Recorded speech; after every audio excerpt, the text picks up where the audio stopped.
And again, we're now up on all of our we're now up on all of our streams on Facebook Live, Instagram Live, Twitter Live, LinkedIn Live, and YouTube Live. And this is Letter to Philippi Live, a daily broadcast going verse by verse through Paul's letter to the Philippians from Messianic and looking at it from a Messianic Jewish theological perspective. My name is Sean Emslie. I'm the teacher of this class, and I'm the founder of Letter to Philippi, a new Messianic Jewish theological teaching organization. So we'll be getting started today, and we will. So again, this is Letter to Philippi Live, a daily Messianic Jewish theological study of Paul's letter to the Philippians, letter to Philippi, going verse by verse. This is now our fifth time going through the book of Philippians, and we will get started with a word of prayer, and then we'll go into our study for today.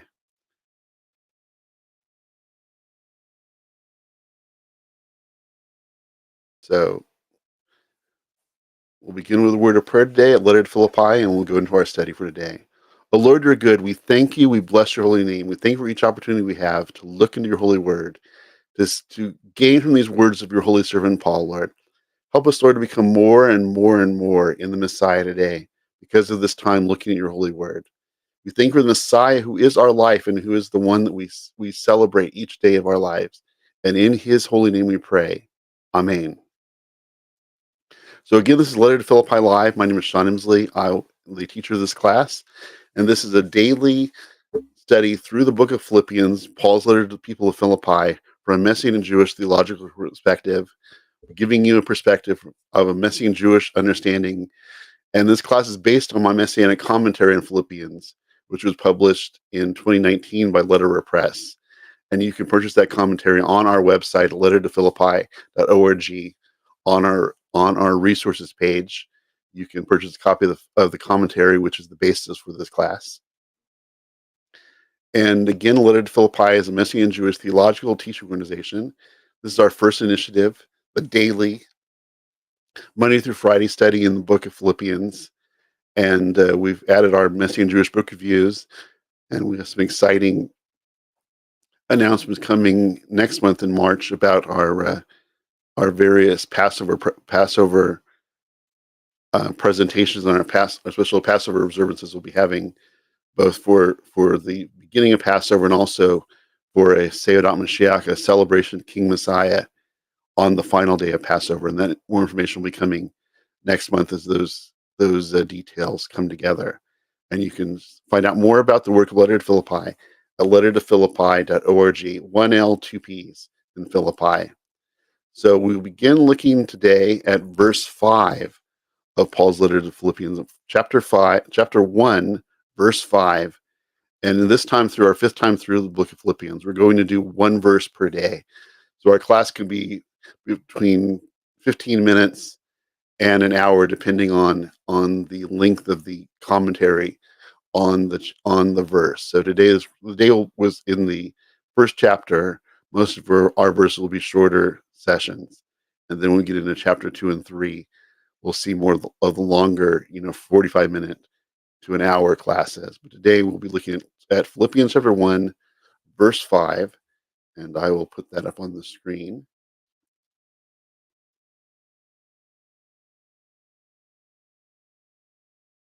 And in verse 5 we read, "Because you shared in proclaiming the good news from the very first day until now."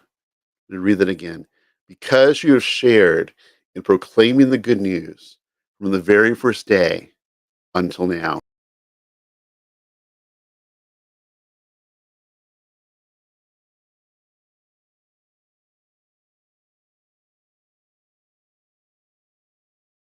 Okay, there we go.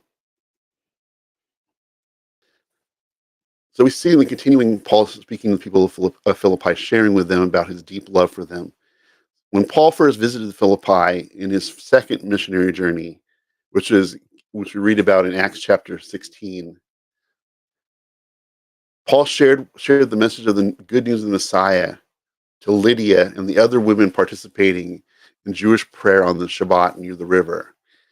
Well, Paul's custom was whenever he went to a new city, he would first seek out the Jewish community, would seek out the synagogue to spend the first 2 or 3 weeks of his time in a new city to share the message of the good news of the Messiah with the Jewish people. And then after first bringing the gospel to his own Jewish people, Paul would then move out and share the message of the Messiah with the larger Gentile populace. And this is following what he says in Romans 1:16, the priority of the good news, priority of the gospel message to the Jew first, and also to the Gentile.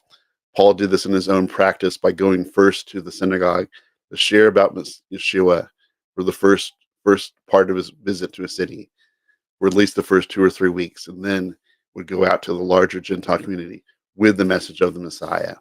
And this is what he did in Philippi. There was no synagogue. As I said, historically will not be a synagogue remnant found, ruins of a synagogue found in Philippi until the middle of the 4th century, over about 300 years after Paul was there. So there wasn't an established synagogue in Philippi. There was just a group of women who were meeting on Shabbat to pray at the riverside, of which Lydia was one of them, and the first person to accept Yeshua in Philippi and to be the one that her whole family, her household, came to believe in Yeshua. And it was in her house that the first Messianic community began in Philippi. So in a sense, her house was the first congregation, the first church in Philippi, the first meeting place, which would be a house church in our context today, or a Havarah in the Jewish context. Lydia and her family's early enthusiastic response to the good news of Yeshua set an example for the continued growth of the Philippian community and their supportive efforts to spread the good news. With great joy, Lydia and her whole household embraced Yeshua faith. They came to understand Yeshua as the Jewish Messiah. Lydia was a God-fearer, one who was not Jewish, but had an affinity for Judaism and practiced Judaism as a Gentile, and possibly was even had gone as far as converting to Judaism, being that conversion to Judaism for women did not include circumcision. There was no surgery involved for women to convert to Judaism. So it's possible that she was actually the convert to Judaism who came to faith in Yeshua as a Gentile who was practicing Judaism, now understanding Yeshua as the Jewish Messiah, the one that was to be the one to bring her the atonement that only Yeshua as the Messiah could bring. From Lydia, the first believer in Philippi, the work of bringing the good news of the Messiah to Philippi and beyond throughout Macedonia became a priority for the Philippian Messianic community. The work of spreading the good news of the Messiah involved active and ongoing participation in the work of Paul, which continued from his first visit to now many years later. By their example, the people in Philippi showed their commitment to Yeshua and followed the example of Paul, extending the work of his ministry, even while he was in chains in Rome. So the message of the Messiah came to Philippi.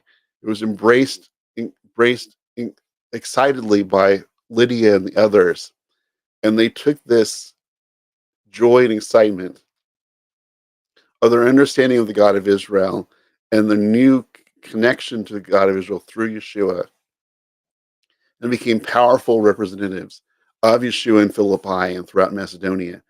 And though the work began with Paul coming to them, was now many years later after Paul's first visit, they were still enthusiastically sharing the message of the Messiah and being the continuing hands and feet working out Paul's work in Philippi. That they took the message of the Messiah, embraced it, and then became ones to share. And Paul's work that he began there continued on and continued to grow because of their commitment to be the hands and feet working as Paul's vision of making Messiah known throughout Macedonia. The close relationship between Paul and the Philippians, demonstrated in these opening greetings, is also shown in their actions of sharing the good news about Yeshua Here we see Paul speaking about his deep love for the people in Philippi because they shared in his work with him. That that not only was the love that he had for them and the love that they shared for him just an emotion or a feeling, but it was based on their working together for the Messiah. It was in their working to make the Messiah known that the true love became stronger, more than emotion, but a deep inner connection. That there was this was not just a feeling they had for one another. There's a deep bond that Paul had with the Philippians, and the Philippians had with Paul, based on their working together for the work of the Messiah. As we read in the verse, because you have shared in proclaiming the good news from the very first day until now. So Paul says from the very beginning of them receiving the message of the Messiah, they were working to share it throughout Philippi and throughout Macedonia. That the the Philippians embraced Yeshua faith and didn't keep it just for themselves, just to be satisfied that they were redeemed. They'd gone from being pagan Gentiles to redeemed Gentiles, or or in the case of Lydia, from a person who was practicing Judaism as a Gentile, but now to be fully integrated in the people of God as a redeemed Gentile.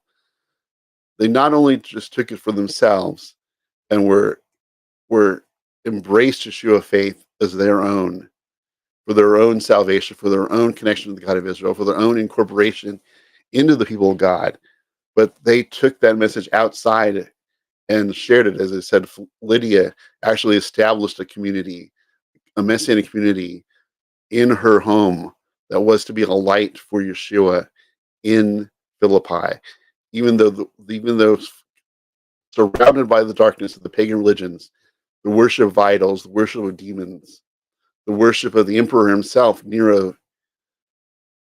and so much darkness from the worship of these idols, the evil practices of them, the evil acts that were done in worship of these idols. So the city was very dark with sin, dark with evil, but there was a light coming from Lydia's house. There's a light in the darkness. That her house, as the first Messianic community, the first house church, was a light for Yeshua, a light for the God of Israel in the darkness of Philippi. So Paul here is saying that not only did they receive the message of Yeshua, they helped continue his work in proclaiming the good news of the Messiah from the very first day until now. So from the beginning of with Lydia came to believe in Yeshua, and she shared the message of Yeshua with her whole household, and her whole household became followers of Yeshua. And she, there from that work, established a community in her home to be a light for Yeshua. So Paul here is sharing that his deep love for them is bound up in their working with him side by side and making Messiah known. And as we said, the closer religion between Philippians, they demonstrated in these opening greetings. He speaks about in verse 3 that every time he thinks of the Philippians, he thanks God for them. Every time they come to his mind, he thanks God for them because of their love for him and their work for him, as we see in verse 5, that his love is based on their giving to him, both physically and spiritually, and also that they're working side by side for him with the message of the Messiah. The love that Paul had for the Philippians and the Philippians have for Paul comes from their love for Yeshua, leading them to a shared mission grounded in the good news in which they believe and proclaim. So this love they have for one another is grounded in their connection to Yeshua, their shared faith, trust in Yeshua, their incorporation together, both Jew and Gentile, into the body of the Messiah and into the people of Israel by their faith, trust in Yeshua, is the point of connection between them. And this is what Paul proclaims, that he calls them to understand.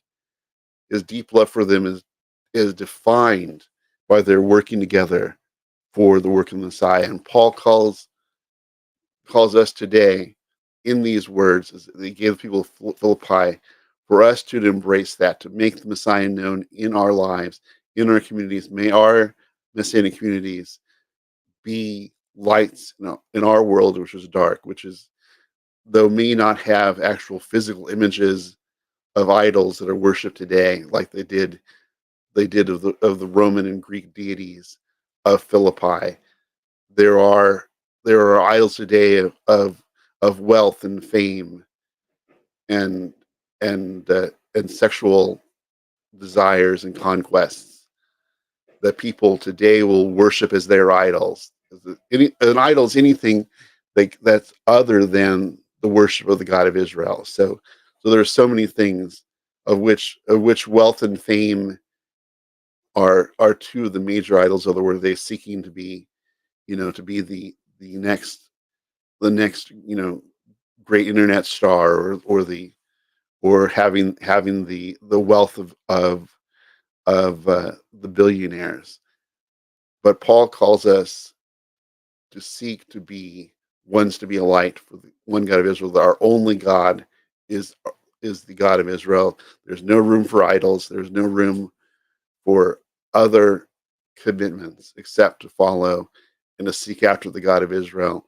And Paul commends the people in Philippi for their focused nature on the Messiah of Israel, on living for him, embracing him as their own faith crest, and also making him known throughout Philippi. And this is what he commends them for. This is the source of their deep love, is their shared commitment to believing in Messiah and making Messiah known. And Paul calls for us to be united with him and with those in Philippi in our faith, trust in Yeshua, and also our desire and our willingness and our work to make Messiah known in our world. So that will conclude our study today. As I said, there will be shorter times as we go through chapter 1, but as I said, in chapter 2, we'll be having 30 to 40 to 1 hour classes. But here we'll be going, as I said, we'll be going through the study verse by verse. So there are 103 verses. So we've gone through 5 of them. So there are 98 more days, which is 5 days a week, is almost 20 weeks. So 20 weeks. So yeah, so so we'll be going verse to verse this 5th time through, well into summer. So that'll be our daily journey, 1 verse a day in the book of Philippians. Here on Letter to Philippi Live, a daily Monday through Friday, verse by verse study through Paul's letter to the Philippians, coming from Letter to Philippi, a new Messianic Jewish theological teaching organization. And you can find out more about Letter to Philippi at lettertophilippi.org. There you can ask any question on us. We have a contact form. You can leave prayer requests when we're praying for you. That's a very important part of our work, is praying for those who watch our classes online. You can make a contribution to our work on our giving link. We're an independent nonprofit organization, not funded by any other outside sources, so we depend on those who watch our videos to support our work. And you can go to our giving link at lettertophilippi.org and make a one-time or even better, an ongoing monthly contribution to the work of Letter to Philippi. You can also purchase our Messianic commentary on Philippians, which is the basis for this class, on our resources page. You can read our statement in faith. You can read our mission statement, what we're all about, why we exist, and why we bringing these messages to you daily. And any other questions you have, you can find out there. And I said, if you have questions, we have our contact form. And I'd be happy to answer your questions. And that will conclude our study for this week, as we were going to Shabbos later tonight. So we won't be back till Monday. And for those who are yet to enter Shabbos, for those here in the U.S., I say give you an early Shabbat Shalom.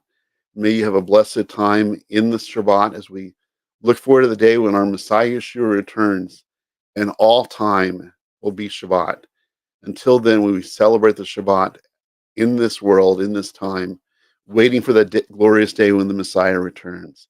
So thank you for watching. We'll be looking at Philippians chapter 1, verse 6 on Monday. And again, Shabbat Shalom for our friends in Israel. They're already in Shabbat. So they're already there. For those in the States, we still have a few more hours. So Shabbat Shalom, and we will continue our study verse by verse through Paul's letter to the Philippians on Monday at 12 p.m. Pacific time, 1 p.m. Phoenix time, 2 p.m. Chicago time, 3 p.m. Winter Park time, and 10 p.m. Jerusalem time, and also 10 p.m. Johannesburg time for if anyone is in South Africa watching our broadcast. So thank you for watching. This is Letter to Philippi. My name is Sean Emslie. I'm the teacher here at Letter to Philippi Live, our daily Messianic Jewish study of Paul's letter to the Philippians. Thank you for watching. Shabbat Shalom, and see you on Monday. Have a great weekend. Great Shabbat, great Sunday, and see you back here at 12 p.m. Pacific time on Monday. Shalom.